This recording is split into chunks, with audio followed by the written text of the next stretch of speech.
ಹಾ, ಬಂದ ವಿಷಯ ಏನು? ಕಪ್ಪ. ನಿಮಗೇಕೆ ಕೊಡಬೇಕು ಕಪ್ಪ? ಕಬ್ಬು ತಿನ್ನಲು ಬಿಟ್ಟ ತಪ್ಪಿಗೆ ಕೂಲಿ ಬೇರೆ ಕೊಡಬೇಕಾ?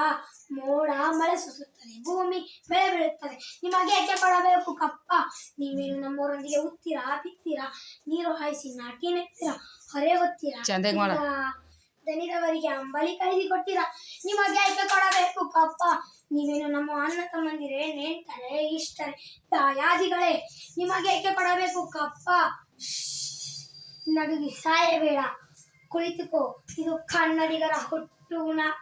ಮೈಸೂರನ್ನು ಹಾಳು ಮಾಡಲು ಮರಾಠರನ್ನು ಹಾಳು ಮಾಡಲು ಮತ್ತೊಬ್ಬರು ಎತ್ತಿ ಎತ್ತಿ ಕಟ್ಟುತ್ತಾ ಇಡೀ ಹಿಂದೂ ದೇಶವನ್ನೇ ನಯವಂಚನೆಯಾಗಿ ನುಂಗಲು ನಿಂತಿರುವ ನರಿಯ ಜಾತಿಯವರಲ್ಲವೇ ನೀವು?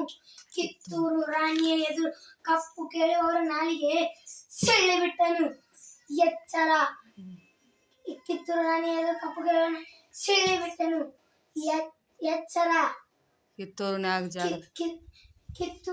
ನಮ್ಮ ನಾಡಿನಲ್ಲಿ ನಿಲ್ಲಲು ನಿಮಗೆ ಜಾಗದ ಭಿಕ್ಷೆ ಕೊಟ್ಟವರು ನಾವು. ಇಲ್ಲಿ ಕಟ್ಟಡೆ ಮಾಡುವ ಅಧಿಕಾರ ಇರುವುದು ನಿಮಗಲ್ಲ. ಏನಂದೆ? ಕಿತ್ತೂರಿನ ಮೇಲೆ ನಿಮಗೆ ಅಧಿಕಾರವೇ? ಕಿತ್ತೂರು ಏನು ತಾತ ಅಪ್ಪಗಳಿಗಿಟ್ಟ ಆಸ್ತಿ ಏನು? ಎಂದಲು ನಾಯಿಗಳಿಗೆ ರೊಟ್ಟಿಯನ್ನು ಚೆಲ್ಲಿ ಅಂದದೆ ಮನೆ ಒಳಗೆ ನುಗ್ಗಿ ವಂಚನೆಯಿಂದ ಕೊರಳು ಕೊಯ್ಯುವ ಸ್ವಭಾವ ಕನ್ನಡಿಗರದಲ್ಲ. ಹೋಗು, ನಿನಗೆ ಜೀವದಾನ ಮಾಡಿದ್ದೇನೆ.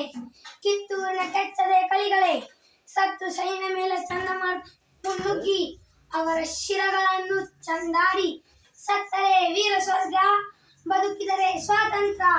ಹರ ಹರ ಮಹಾದೇವ್, ಹರ ಹರ ಮಹಾದೇವ್, ಹರ ಹರ ಮಹಾದೇವ್.